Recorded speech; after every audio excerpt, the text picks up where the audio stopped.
4 de diciembre del 2019. ¿Qué tal? Muy buenos días. Bienvenidos a su programa Contacto Directo. Empezamos revisando quiénes son hoy nuestros invitados. Nos acompañarán Fernando Villavicencio, periodista de investigación y activista político.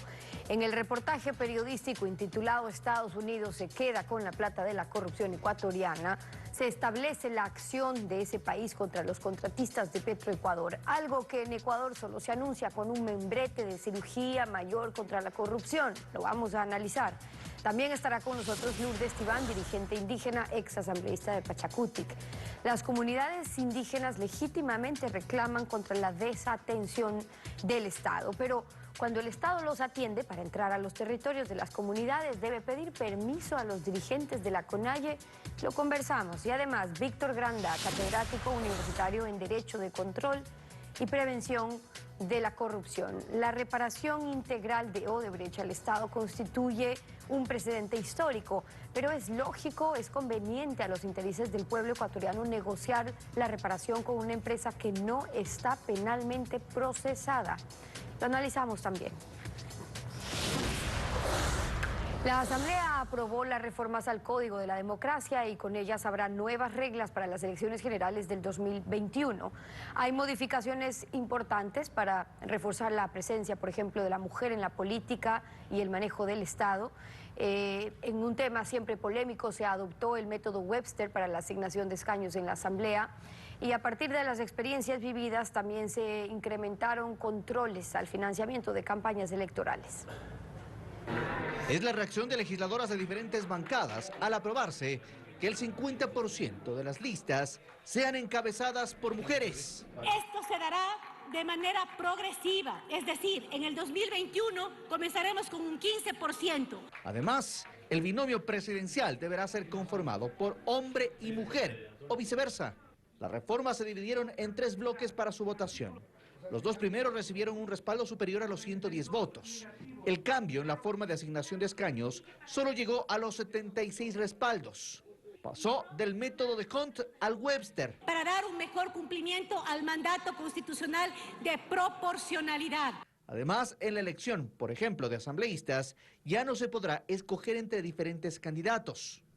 Se votará por toda la lista. Para evitar los personalismos y además el canibalismo político que se da incluso entre miembros de una misma lista. En cuanto al control de financiamiento de campaña, se aprobó, por ejemplo, que un candidato que se presente más de una vez a una elección y en esa segunda oportunidad no obtenga al menos del 4% de votos, deberá devolver la mitad del financiamiento público de su campaña.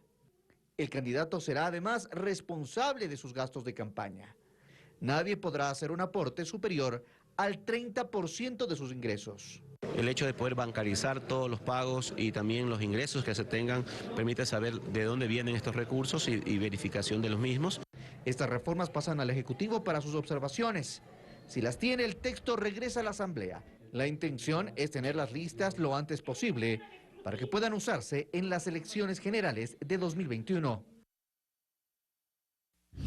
La actualidad, los protagonistas, el análisis y la información en Contacto Directo.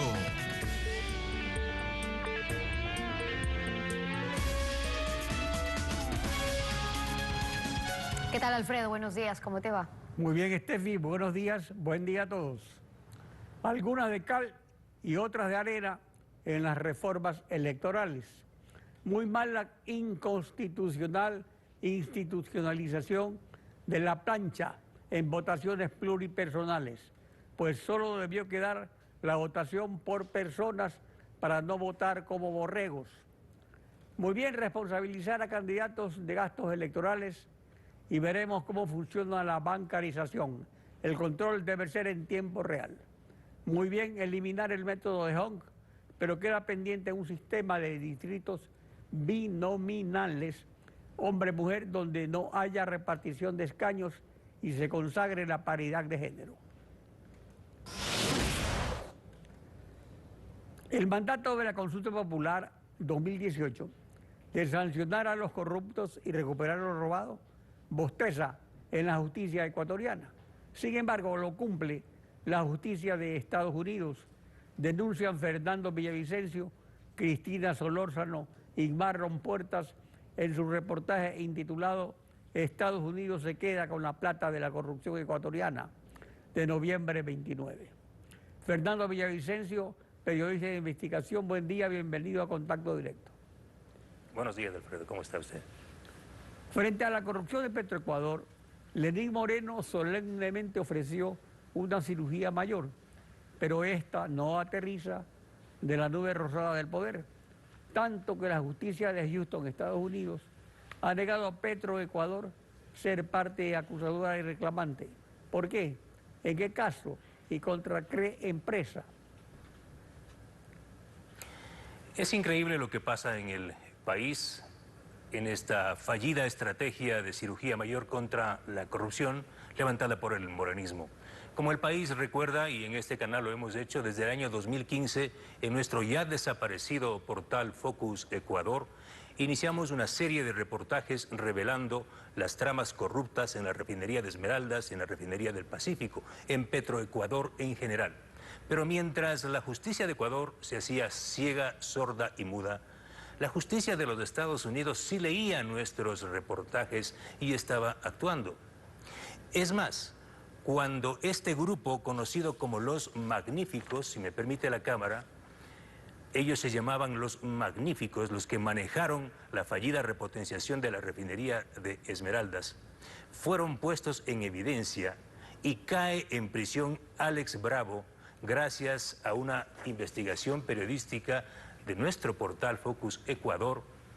Este grupo de los Magníficos empieza a hacer maletas en Ecuador y a llevar sus fortunas al paraíso del capitalismo, a los Estados Unidos de Norteamérica, pensando que allá la justicia les iba a proteger, a hacerse de la vista gorda y a permitirles que ellos gocen de sus fortunas malavidas. Pero no fue así.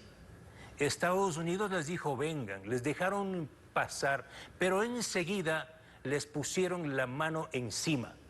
Hoy están detenidos, Alfredo, ecuatorianos, están detenidos en los Estados Unidos al menos 11 altos funcionarios de Petroecuador y empresarios corruptos y corruptores. 11. Estamos hablando de una fortuna que supera los 100 millones de dólares en bienes inmuebles, cuentas bancarias y otros recursos que han sido tomados por la justicia de los Estados Unidos. Es decir, mientras aquí en el Ecuador no se ha recuperado un centavo partido por la mitad, los Estados Unidos de Norteamérica, su justicia ha hecho el trabajo que la justicia de Ecuador no lo ha hecho. Hay más presos en los Estados Unidos que en las cárceles de Ecuador. Y esto nos duele porque la cirugía mayor lo está haciendo el Estado norteamericano. Es que la justicia de Estados Unidos, de Houston concretamente, en el caso que se... Y la Florida. De Florida, en el caso que se sigue con la empresa No Limit, le niega a Petroecuador el derecho de ser parte acusadora, porque ahora Petroecuador acude a la justicia americana. ¿Y por qué lo hace? ¿De qué acusa a Petroecuador? ¿Por qué no se lo permite? En varios fallos que están publicados en nuestro portal, fallos de la justicia de la Florida y la justicia de Houston, Texas, es increíble la cátedra de lucha contra la corrupción que nos dan los tribunales penales de los Estados Unidos. Cuando Petroecuador, aquí está si me ayuda la cámara, le solicita a la justicia de Houston ser reconocidos en el proceso que investiga Estados Unidos en contra de Worley Parsons, la famosa fiscalizadora de la refinería de Esmeraldas y del Pacífico, y en contra del Grupo Azul, a quien nadie le toca en el Ecuador, le dice la justicia de Estados Unidos, Petroecuador participó ampliamente en los esquemas de soborno y lavado de dinero y por lo tanto se excluye de ser reconocido como víctima. Es decir, ¿qué le dice? No, señores del Estado ecuatoriano, ustedes no pueden ser considerados como víctima, ustedes son delincuentes. Esto es brutal para la justicia ecuatoriana, para el Estado ecuatoriano. Está diciendo el Tribunal de la Florida, en este caso de la empresa No Limit, le está diciendo que la corrupción en Ecuador, que los sistemas de sobornos de la refinería de Esmeraldas socavaron el Estado de Derecho de los Estados Unidos y el Estado de Derecho de Ecuador. ¿Por qué? ¿Por qué este dinero? Hay un asunto interesante en ese mismo caso contra la empresa No Límites, es que es actualmente contratista de Petroecuador para remediar la fallida repotenciación de la refinería Esmeraldas. Legalmente es imposible que una empresa como No Límites deje de ser contratista y tampoco sea sancionada. Vea, el tema es inmoral, injusto, imprudente, brutal, desgarrador. ¿Cómo es posible que 11 presos en los Estados Unidos, este señor José de la Paz Román, accionista de la empresa No Limit, que ha recibido contratos durante el gobierno de Correa por cerca de 200 millones de dólares, la hermana de Alex Bravo, era ejecutiva y sigue siendo ejecutiva de la empresa No Limit. Alex Bravo está preso, pero esta empresa No Limit ha mantenido y mantiene contratos durante el gobierno de Lenín Moreno con la actual administración de Petroecuador, contratos para instalar bombas en la unidad FCC de la refinería de Esmeraldas, bombas que la misma compañía No Limit vendió en el gobierno de Correa a Petroecuador. Esta empresa, Alfredo, el año 2011 era una empresa de papel, no tenía nada, declaraba 0 impuesto a la renta, pero inmediatamente su fortuna creció y creció y creció. En el Ecuador, Alfredo, la justicia de Ecuador absolvió y sobreseyó en 2 casos a los funcionarios de Petroecuador y a los ejecutivos de la refinería de Esmeraldas. Por ejemplo, en el caso Worley Parsons, la justicia dejó en libertad y sobreseyó a los representantes de Worley Parsons. Acaba de disponer la justicia de los Estados Unidos que se levanten todas las medidas cautelares, perdón, la justicia de Ecuador, que se levanten todas las medidas cautelares a la señora esposa de Alex Bravo. Es decir, que la señora esposa de Alex Bravo hoy puede vender todas las fortunas mal habidas. Este señor Bravo tiene más de 100 millones de dólares en bienes aquí, en Colombia, en Panamá y en otro lado. Pero mire lo que hacen, voy a demostrarles con documentos. Uno de los detenidos en los Estados Unidos que se declaró culpable del delito de lavado es Ramiro Luque, de la empresa Galileo, que se llevó contratos por 40 millones. Miren esta mansión en Cumbayá, si la cámara me ayuda. Esta mansión, Alfredo, fue construida en más de 2 millones de dólares en Cumbayá, en Quito, con su plata y con la mía, con la plata de los ecuatorianos, con la plata que falta en los hogares ecuatorianos. Esta mansión fue incautada por la Fiscalía. Pero ¿sabe lo que pasó días después? La justicia le devolvió al señor Ramiro Luque, señalando que unas horitas antes había transferido esta propiedad a su hijo de 10 años. Y miren esta otra mansión. Entonces, en conclusión, pero, Alfredo, si me permite, ¿se podría adelantar la recuperación de lo robado mientras la justicia bosteza o no se puede adelantar eso?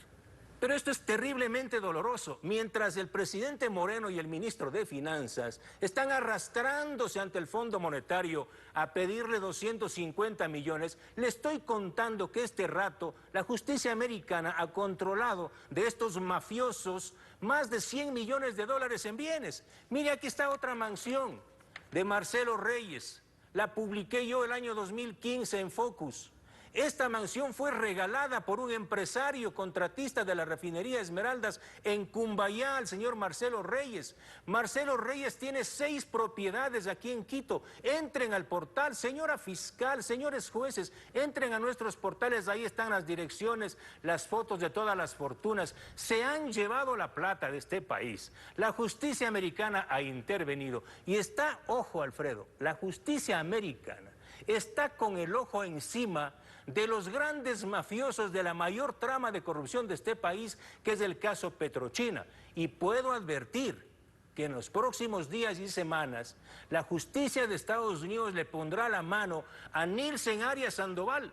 ¿Por qué la justicia de Ecuador no ha hecho nada cuando tiene un informe con responsabilidad penal en contra de este ciudadano que manejó la intermediación petrolera con Petrochina? ¿Y por qué no hace nada para extraditar del Perú a Jaime Vaquerizo Escobar, es el puesto el más socio de importante Enrique del Ecuador, Cadena? El de jefe de comercialización de Petroecuador. Exactamente. 3.400 millones de dólares de atraco a este país, Alfredo. Fernando Villavicencio, gracias por acompañarnos en Contacto. Gracias a usted. Este fin. Vamos a una pausa y al regresar estará Lourdes Tibán, dirigente indígena. Las comunidades indígenas demandan atención del Estado. Para atender sus pedidos, el Estado debe pedir permiso para entrar a los territorios. Lo conversamos al volver. Quédese en nuestra sintonía.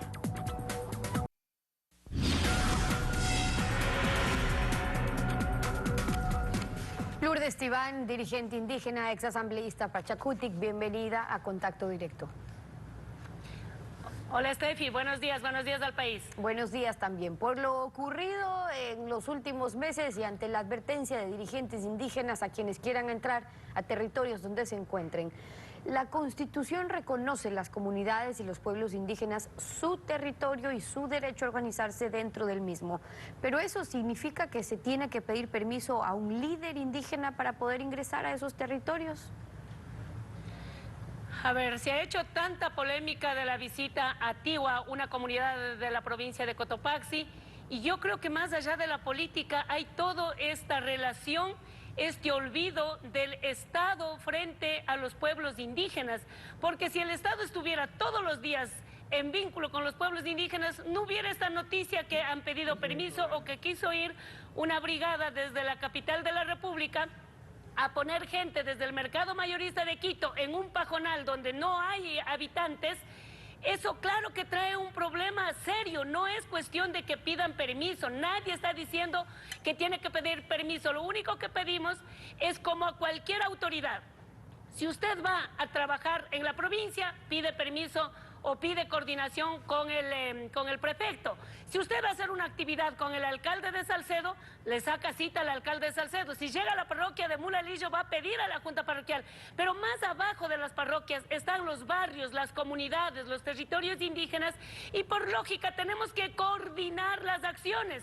Claro, No ahora, es justo, una cosa es la coordinación y mucho tiene que ver lo que usted dice, es decir, de repente no visitan, no hay reunión, no hay nada de qué hablar, pero cuando en determinados momentos ya quieren entrar a conversar, independientemente de los intereses que se den, pues falta esa coordinación. Ahora bien, una cosa es la coordinación, pero recordemos también algo de lo ocurrido en los últimos encuentros. Al vicepresidente de la República, si sigue pretendiendo dividir, cuando las comunidades le hagan justicia indígena, no venga a lloriquear. El momento que ustedes ingresaron al territorio indígena significa que no ingresaron bajo la coordinación y la autorización de las autoridades. ¿Y por qué no llegaron antes?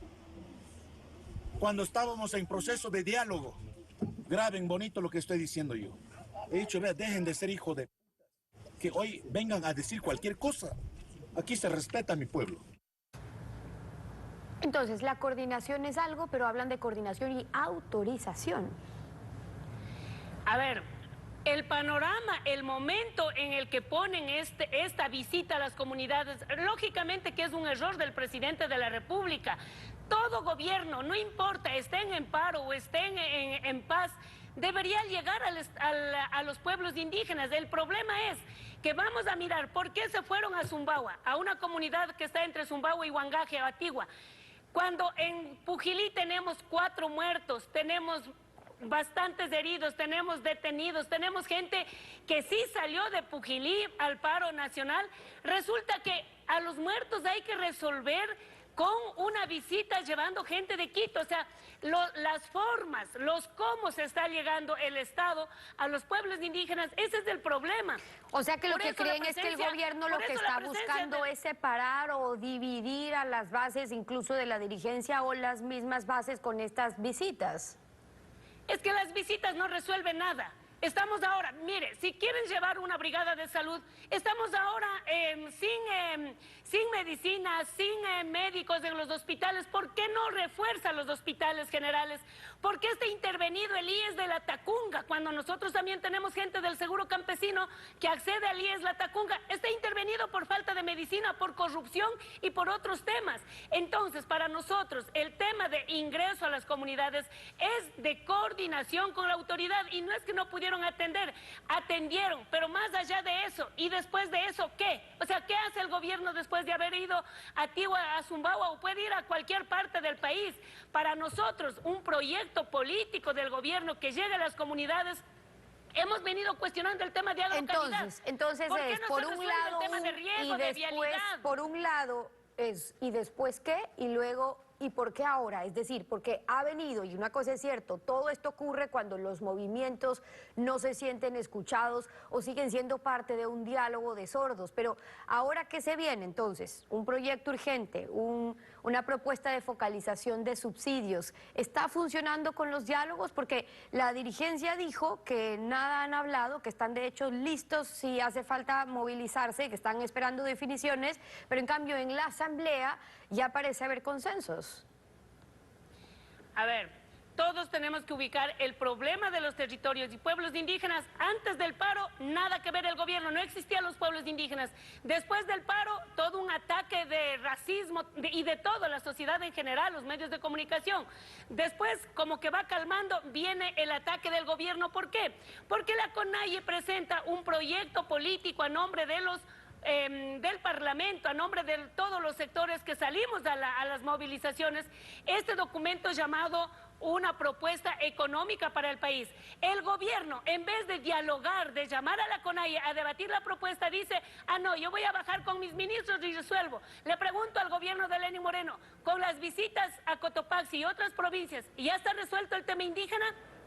El tema de desnutrición, el tema de falta de cupos en las universidades, el tema del transporte comunitario, el precio de la leche, el uso del suero, el tema de la vialidad, la cebolla a $2 el tercio, las políticas públicas para la agricultura. ¿Qué pasa con el gobierno? No resuelve. ¿Qué pasa con el riego? Yo había dicho, venga Cotopaxi, pero financianos por fin el riego Chalupas, el Ibiza que está en el sector oriental. Y todos esos han sido, Lourdes, pedidos, y esos han sido pedidos legítimos, además, no de ahora, sino de hace mucho tiempo. Ahora, cuando hay una crítica sobre lo ocurrido en las movilizaciones, hay que distinguir una cosa, si la crítica es contra los movimientos indígenas o contra quienes se infiltraron de esas movilizaciones o contra quienes han servido para que se puedan infiltrar en esas movilizaciones. Y aprovecho eso para preguntarle, porque usted fue una de las que dijo que en las últimas movilizaciones había una fracción indígena que quería la caída del gobierno de Lenín Moreno y que está esperando el retorno de Rafael Correa. ¿Es eso así? A ver, yo había sido muy clara que el movimiento indígena se reivindicó después de todo este ataque de los 10 años que hemos tenido. La CONAIE tiene su espacio ganado. Hoy la CONAIE ya no representa solamente al sector indígena, sino a gran parte de la sociedad. Pero si hay que distinguir a gente que quiso hacer quedar mal al movimiento indígena con la infiltración, esta sea indígena, sea del propio gobierno, sea del correísmo, de la derecha, de cualquiera que haya venido la autoría intelectual de la destrucción o de la quema de la Contraloría o como sea, eso tiene que ser investigado, pero el movimiento indígena nunca ha sido vandálica, no lo será y no volverá a ser. En las próximas movilizaciones del movimiento indígena tendrá mucho más cuidado con los infiltrados, pero el movimiento indígena tiene que salvar su proceso histórico. A quien tenemos que buscar a través de la Fiscalía es a los autores intelectuales que sí prepararon esto de la quema, y ahí nuestros compañeros caímos involucrados, sí, pero no puede ser que la CONAIE sea autora del vandalismo, así es que yo siempre mantendré eso y vamos a sostener eso. Por lo demás, el gobierno, la política pública, debatamos, está la propuesta de la CONAIE y hasta ahora el gobierno no ha dicho nada. Por lo demás, pueden seguir entrando a las comunidades siempre y cuando no sea para dividir a las organizaciones, sino para fortalecer y sacar de la pobreza a los pueblos indígenas. Esas son algunas de las observaciones de Lourdes Tibán, dirigente indígena, acompañándonos hoy en Contacto Directo. Muchas gracias por haber estado con nosotros. 7 de la mañana con 27 minutos. Cuando regresemos estará Víctor Granda, catedrático universitario en prevención de la corrupción en la Universidad Andina. La reparación integral de Odebrecht servirá de precedente. Conviene al Estado pedir reparación integral a una empresa no procesada penalmente. En pocos minutos estamos de vuelta con eso. No se vaya.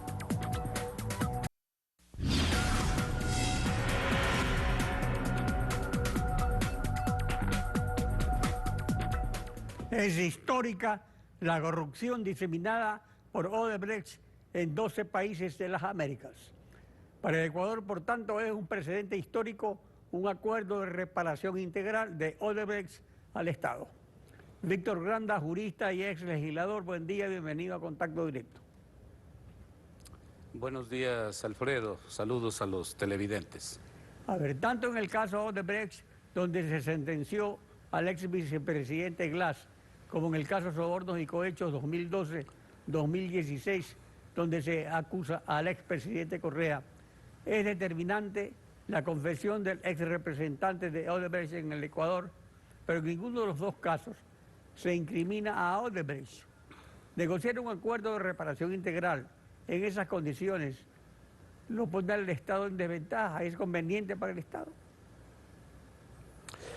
Bueno, en realidad es sorprendente lo que pasa en el Ecuador, especialmente la actitud del Estado en su conjunto, como usted muy bien lo dice, la Procuraduría, la Fiscalía, el Odebrecht, no solo a través de esos voceros a los que se ha hecho referencia y de los cuales se ha recabado testimonio, sino como empresa reconoció que ha pagado más de 3.000 millones de dólares en sobornos en los proyectos de América Latina y África.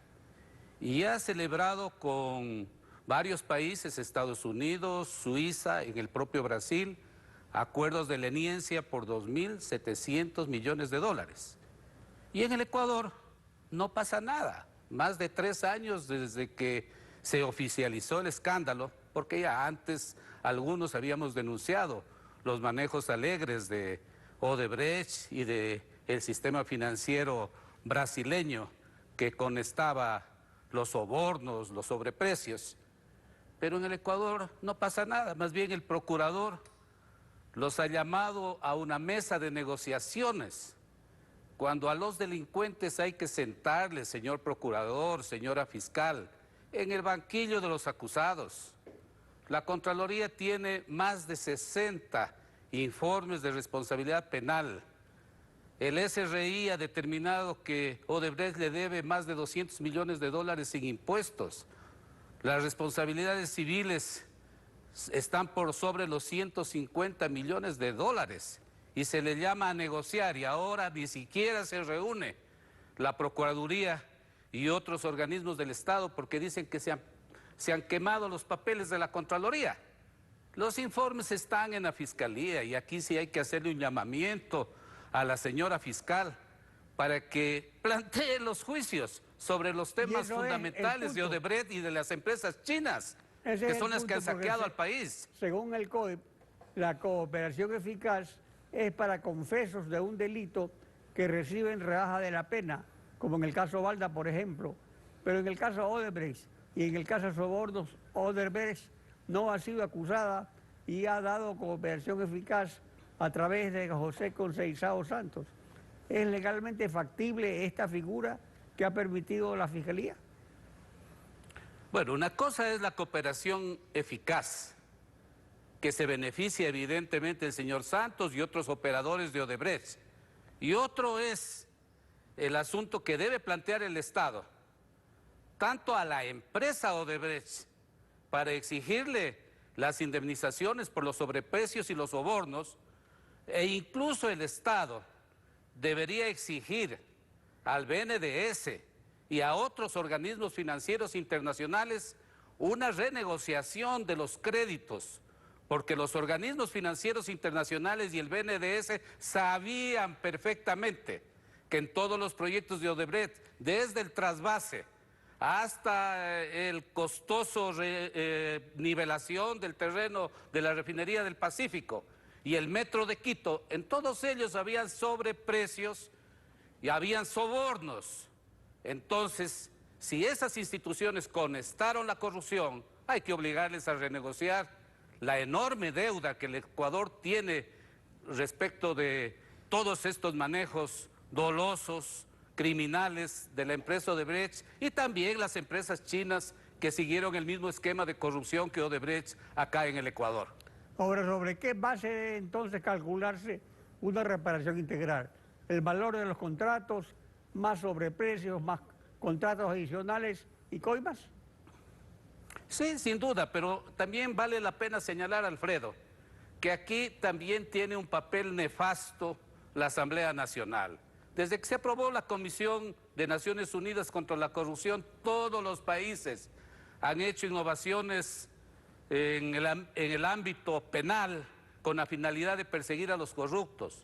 Pero en el Ecuador la Asamblea, dominada por los correístas y los negocistas, cuyos líderes son hermanos siameses en la corrupción, en la prepotencia, en la mentira, no han aprobado ninguna iniciativa legal como el comiso sin sentencia, como la eliminación del patrimonio de los corruptos, con las medidas cautelares por casos de corrupción, por sobornos, por Ahora, peculado. pero hay otra cosa, sobre eso precisamente, la Comisión Anticorrupción se creó aquí en el Ecuador con el visto bueno de la Asamblea, que se quedó satisfecha pese a su excitación para que se lo haga como una dependencia del Ejecutivo, y ya aparentemente ha terminado sus funciones, puesto que fue creada solo por 6 meses. ¿Qué opina sobre eso? Eso me parece también una barbaridad. Se debería haber celebrado un tratado, un convenio con las Naciones Unidas para que esa Comisión Anticorrupción Internacional realice un trabajo independiente y ponga en claro precisamente todo este tramado de corrupción, este esquema de sobornos. Vea usted, hace un momento escuchábamos a Fernando Villavicencio, cómo está actuando la justicia americana. Yo creo que hay condiciones para que el país pueda demandar. Los expertos de las Naciones Unidas recomendaron lo que usted dice, y es sobre eso que habría que pronunciarse por parte del gobierno y de la Asamblea, especialmente, que están los representantes del pueblo, y porque es un asunto del Estado, de todas las funciones del Estado. De la Asamblea se puede esperar muy poco mientras siga dominada y chantajeada por correístas y negocistas, como ya lo señalé.